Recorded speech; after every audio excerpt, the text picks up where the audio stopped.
வணக்கம், நான் உங்கள் சசி. இந்த வீடியோட தம்ப்நெயிலை நீங்கள் பார்த்துருப்பீங்க. பார்த்த உடனே இதெல்லாம் உண்மையாக இருக்குமா பொய்யா இருக்குமான்ற ஒரு சந்தேகம் உங்களுக்கு இருக்கலாம். இவன் ஏதோ ஒரு கதை ரெடி பண்ணிட்டு வந்திருக்கான் அப்படிங்கிற மாதிரி நீங்கள் நினைக்கலாம். இது கதையும் கிடையாது, வதந்தியும் கிடையாது. இது உண்மையாக நடந்த சம்பவம். இது எங்கே நடந்தது அப்படின்னு பார்த்தீங்கன்னா, உத்தரப்பிரதேசில் காசியாபாத் அப்படிங்கிற ஒரு இடத்துல நடந்த ஒரு உண்மை சம்பவம். கிட்டத்தட்ட ஒரு 2 நாளைக்கு முன்னாடி தான் இந்த சம்பவம் வந்து நடந்திருக்கு. இந்த சம்பவம் நார்த் சைடில் எல்லா இடத்துலையும் இது பரவலாக பேசப்பட்டிருந்தாலும், இந்த பக்கம் சவுத்தில் இது பேசப்படாததுக்கு மிக முக்கிய காரணம் என்ன அப்படின்னு பார்த்தீங்கன்னா, இந்த 2 நாளாக சிம்ஷிதா அப்படிங்கிறவங்க போட்ட அந்த பஸ் வீடியோ ரொம்ப வைரலாகி அதில் ஒருத்தர் இறந்து ஷிம்திதா அவர்களை வந்து கைது பண்ணியிருக்காங்க இல்லையா, அந்த விஷயம் ரொம்ப வைரலாக போனனால சவுத்தில் இந்த விஷயம் பேசப்படலை. இந்த வீடியோவை முதல்ல பார்க்கும்பொழுது எனக்கு கூட ஒரு சந்தேகம் வந்தது, இது பொய்யா இருக்குமோ அப்படின்னு. ஏன்னா நாக்கு அப்படிங்கிறது வாய்க்குள்ளே தான் இருக்கும். அப்படி இருக்கும்போது இந்த நாக்கை எப்படி கடிச்சிருக்க முடியும் அப்படிங்கிற நிறைய சந்தேகங்கள் வந்தது. அதுக்கப்புறம் இது சம்பந்தமான சில விஷயங்களை நம்ம தேடி பிடிச்சி அங்கே உள்ளவங்கள்ட்ட கேட்டு தெரிஞ்சுக்கும் போது இது உண்மையாக நடந்த ஒரு சம்பவம் தான். சம்பந்தப்பட்டவங்களுக்கு தண்டனையும் வழங்கப்பட்டிருக்கு. இந்த விஷயத்தில் தொடக்கத்திலேருந்து கடைசி வரைக்கும் என்ன நடந்தது அப்படிங்கிறது தான் இந்த வீடியோவில் நான் உங்களுக்கு சொல்ல போகிறேன். நீங்கள் நம்ம சேனலுக்கு வரது இதான் முதல் தடவை அப்படின்னா நம்ம சேனலை சப்ஸ்கிரைப் பண்ணிட்டு வீடியோவை லைக் பண்ணிடுங்க. தொடர்ந்து இந்த மாதிரியான விஷயங்களை நீங்கள் தெரிஞ்சுக்கலாம். சரி, முதல்ல இந்த நாக்கை கடிச்சாங்க இல்லையா, அந்த பொண்ணோட பேர் வந்து இஷா, அந்த கணவருடைய பேர் வந்து விபின். இவங்க 2 பேருக்குமே 2025 தான் கல்யாணம் ஆயிருக்கு. அதாவது ஜூனில் இவங்க 2 பேருக்கும் கல்யாணம் ஆயிருக்கு. இவங்க கல்யாணம் பார்த்தீங்கன்னா அரேஞ்ச் மேரேஜ் தான். இவங்க 2 பேருமே வீட்டில் உள்ளவங்க பார்த்து கல்யாணம் பண்ணியிருக்காங்க. விபின் வந்து ஒரு தனியார் கம்பெனியில் வேலை பார்த்துக்கிட்டு இருக்காப்புல. அவருக்கு பெண் பார்ப்பதற்காக நிறைய இடங்கள் அவங்க பேரண்ட்ஸ் தேடி இருக்காங்க. அவங்க பகுதியிலேயே ஒரு இடத்துல இருக்க தெரிஞ்சவங்க மூலியமா இஷான்னு ஒரு பொண்ணு இருக்காங்க, ரொம்ப நல்ல பொண்ணு அப்படின்னு சொல்லி தான் இந்த பொண்ணை வந்து போய் பார்க்க போயிருக்காங்க. போன உடனே இந்த பொண்ணை பிடிச்சிருக்கு. காரணம், இந்த விபினுக்கு ஏற்ற மாதிரி ஹைட்டு பொருத்தம் எல்லாமே சரியாக இருந்தனால ஒத்துக்கிட்டாங்க. ரொம்ப குடும்பப்பாகவும் இருந்திருக்காங்க, ரொம்ப மரியாதையாக பேசினாங்க. இதெல்லாம் வைத்து அந்த பெண்ணை வந்து நம்ம விபினுக்கு வந்து 2025 வந்து திருமணம் செய்து முடிக்கிறாங்க. திருமணம் ஆன புதுசில் வந்து இஷா வந்து அவங்க வீட்டில் தான், விபின் வீட்டில் வந்து தங்கியிருக்காங்க. அவங்க வீடு பார்த்தீங்கன்னா ஒரு நடுத்தட வர்க்கம், எல்லாருமே ஜாயின்ட் ஃபேமிலியாக இருந்திருக்காங்க. அப்போ இஷா அவர்கள் வந்து சொல்லியிருக்காங்க, சீக்கிரம் நமக்காக ஒரு வீடு பார்க்கணும் அப்படிங்கிற மாதிரி தொடர்ந்து வந்து விபின்கிட்ட சொல்லிக்கிட்டே இருக்காங்க. இங்கே நம்ம எல்லாரோடையும் சேர்ந்து இருக்கிறது எனக்கு கொஞ்சம் கஷ்டமாக இருக்குது, நம்ம தனியாக ஒரு வீடு பார்க்கணுன்னு.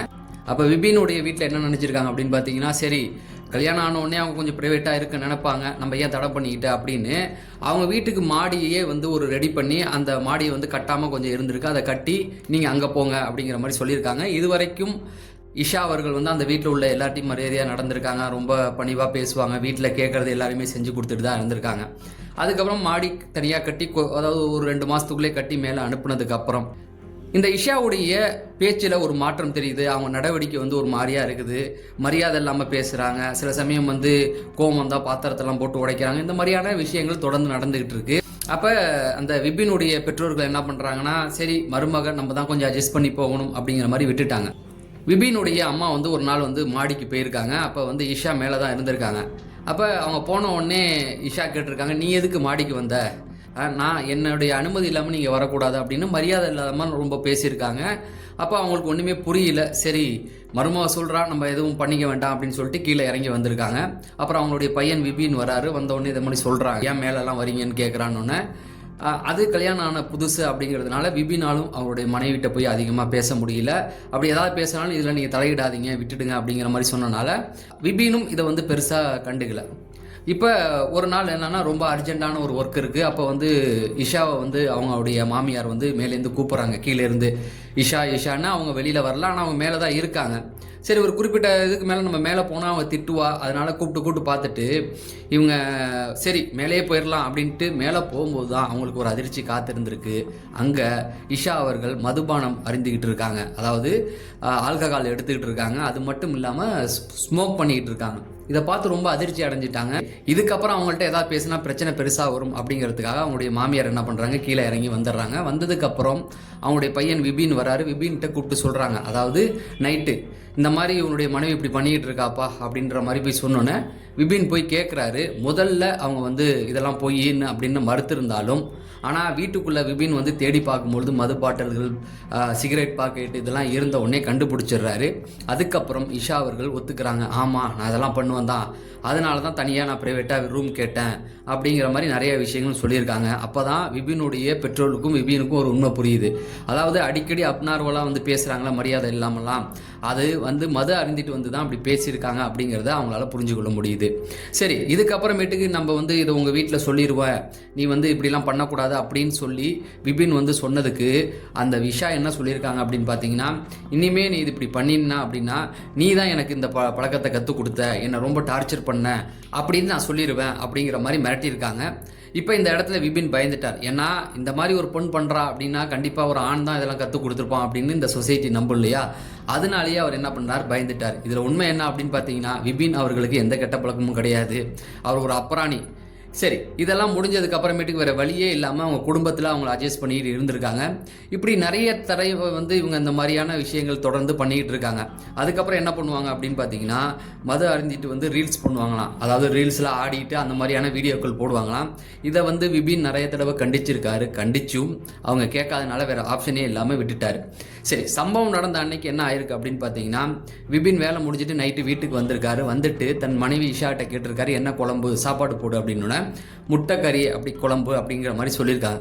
முட்டைக்கறி குழம்பா, என்ன தினைக்கு இந்த மாதிரியான குழம்பையே எனக்கு வச்சுக்கிட்டு இருக்க, எனக்கு வேற குழம்பே வைக்க தெரியாதா அப்படிங்கிற மாதிரி விபின் கேட்க, அதுக்கு இஷா கோவப்பட்டாங்க. எனக்கு இதுதான் தெரியும், இதை தான் நான் செய்வேன், நீ முடிஞ்சா சாப்பிட்டுக்கோ அப்படிங்கிற மாதிரி சொன்னோன்னே விபினுக்கும் நிறைய கோவங்கள் வந்து அவர் பேச ஆரம்பிக்கிறார். ரீல்ஸ் பண்ண நேரம் இருக்கு, மது அருந்த நேரம் இருக்கு, ஸ்மோக் பண்ற, இதெல்லாம் பண்ணதுக்கு நான் வேலைக்கு போயிட்டு வரேன், எனக்கு இதெல்லாம் உனக்கு செய்து தர முடியாதா அப்படின்னு சொல்லி அவர் கோவப்பட இவங்களும் கோவப்பட்டிருக்காங்க.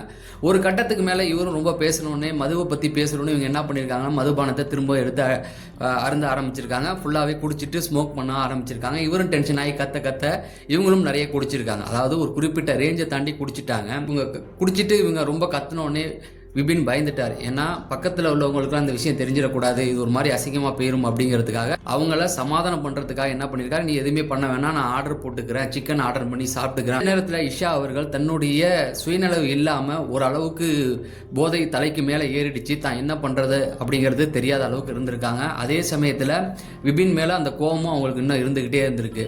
ஒரு கட்டத்துக்குள்ள விபினும் வந்து அவங்களை சமாதானப்படுத்துகிற மாதிரி சமாதானம் பண்ணோடனே இவங்க என்ன பண்ணியிருக்காங்க, சமாதானம் ஆன மாதிரி நடிச்சுக்கிட்டு பக்கத்துலேயே வந்திருக்காங்க.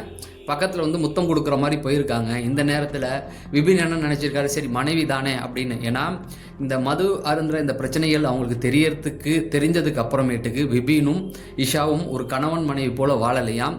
அவங்களுக்குள்ள ப்ரைவேட்டாக எந்த ஒரு விஷயமும் நடக்கலை, தனித்தனியாக தான் இருந்திருக்காங்க. அந்த நேரத்தில் இவங்க மனைவி இப்படி பண்ணும் பொழுது அவரும் என்ன நினச்சிருக்கா, சரி முத்தம் தான் கேட்குறான்னு பக்கத்தில் போகும் பொழுது அவருடைய நாக்கை கடித்து அப்படியே துப்பியிருக்காங்க. இப்போ விபின் என்ன பண்ணியிருக்காரு, கத்திக்கிட்டே வீட்டுக்கு கீழே ஓடியாந்துருக்காரு. உடனே வீட்டில் உள்ளவங்களுக்கெல்லாம் ஒன்று தெரியும், அவங்களுடைய வேணா மேலே சத்தம் நடந்துகிட்டு இருக்கு இல்லையா, அப்போ அவங்களுக்கு கீழே உள்ளவங்களுக்கு அதை கேட்டிருக்கு, ஏதோ சண்டை தான் நடக்குது அப்படின்னு. அப்போ விபின் அவர்கள் அந்த நாக்கில் ரத்தம் வரதை பார்த்துட்டு மனைவி வந்து கத்தியாலே வெட்டிட்டா அப்படின்ற மாதிரி நினச்சிக்கிட்டு உடனே ஆஸ்பத்திரிக்கு விபினை அழைச்சிட்டு போகிறாங்க. ஆஸ்பத்திரிக்கு போகிற வரைக்கும் அவங்களுக்கு என்ன தெரியும் அப்படின்னா, அவருடைய மனைவி தான் ஏதோ பண்ணியிருக்கா, அதான் நாக்கு வந்து கட்டாயிருக்கு அப்படின்ற மாதிரி நினச்சிட்டு போகிறாங்க. அங்கே போய் ஆஸ்பத்திரியில் வந்து அட்மிட் பண்ணணுன்னா அரசு மருத்துவமனையில் என்ன சொல்லுவாங்கன்னா, கேஸ் கொடுத்துட்டு வந்தால் தான் கொடுப்போம் அப்படிங்கிற மாதிரி சொன்ன உடனே வேறு ஆப்ஷனே இல்லை, ரத்தம் போயிட்டு இருக்கனால லோக்கல் போலீஸ் ஸ்டேஷனில் போய் சொல்கிறாங்க. அப்போ தான் வந்து அவங்களுக்கு ஒரு உண்மை தெரியுது, கத்தியால் கட் பண்ணப்படலை, அதாவது அவங்களுடைய மனைவி இஷா தான் கடிச்சிருக்காங்க அப்படிங்கிறது உண்மை தெரிய வருது. விபின் சொன்ன அனைத்து விஷயங்களுமே பார்த்தீங்கன்னா போலீஸ் ஸ்டேஷனில் இருந்தவங்களுக்கு ஒரு அதிர்ச்சியை கொடுத்துருக்கு. எப்பா இப்படியா நடக்கும், உண்மையா அப்படிங்கிற மாதிரி கேட்டிருக்காங்க. அவங்க கூட போனவங்களுக்கும் அப்போ தான் ஒரு அதிர்ச்சியாக இருந்திருக்கு. இது வரைக்கும் இஷாவை எப்படி பார்த்துருக்காங்க அப்படின்னு பார்த்தீங்கன்னா, குமிஞ்சத்தலை நிமிராத ஒரு பொண்ணு, அதாவது வில்லேஜ்லலாம் பார்த்துருப்போம்ல, ஒரு பொண்ணு வந்து சேரீ கட்டிக்கிட்டு குமிஞ்சத்தலை நிமிராமல் போயிட்டு வருவாங்க இல்லையா, அந்த மாதிரி ஒரு பொண்ணாக தான் இஷாவை பார்த்துருக்காங்க. இவங்க சொன்னதை கேட்டு ரொம்ப அதிர்ச்சி அடைஞ்சிருக்காங்க. பாதி பேர் நம்பலை, இவன் ஏதோ போய் சொல்கிறான்ட்டு. ஆனால் அதுக்கப்புறமேட்டுக்கு வீட்டுக்குள்ளே போய் பார்த்தா தான் தெரியுது, இஷா அவர்கள் தன்னுடைய சுயநலவு இல்லாமல் படுத்திருந்திருக்காங்க, ரொம்ப போதையில் இருந்திருக்காங்க அப்படிங்கிறது தெரிய வருது. சரி, போலீஸ் அவர்கள் இந்த வழக்கை எடுத்துக்கிட்டாங்க. எடுத்ததுக்கு அப்புறமேட்டுக்கு என்ன ஆகுது அப்படின்னா, ஆஸ்பத்திரிக்கு இவர் போகும்போது மருத்துவர்கள் என்ன சொல்லிட்டாங்க, இவருடைய நாக்கை எதுவுமே பண்ண முடியாது, வெட்டினது தான், எந்த விதத்திலையும் சரி பண்ண முடியாது அப்படிங்கிற மாதிரி சொல்லிட்டாங்க. அடுத்த நாள் இஷா அவர்களை வந்து போலீஸ் வந்து கைது பண்ணுறாங்க. அப்பயும் அவங்களும் வந்து நிதானம் இல்லாமல் தான் இருந்திருக்காங்க. கைது பண்ணி கூட்டு போனதுக்கப்புறம் அந்த கிராமத்தில் உள்ளவங்களுக்கே பெரிய அதிர்ச்சியாக இருந்திருக்கு. இந்த பொண்ணா இப்படி பண்ணியிருக்கு அப்படிங்கிற மாதிரி ஒரு மிகப்பெரிய அதிர்ச்சி இருந்திருக்கு. அதுக்கப்புறம் இஷாவை ஒரு விஷயத்தில் பாராட்டலாம். மாட்டினதுக்கப்புறம் எல்லா உண்மையும் அவங்களே ஒத்துக்கிட்டாங்க.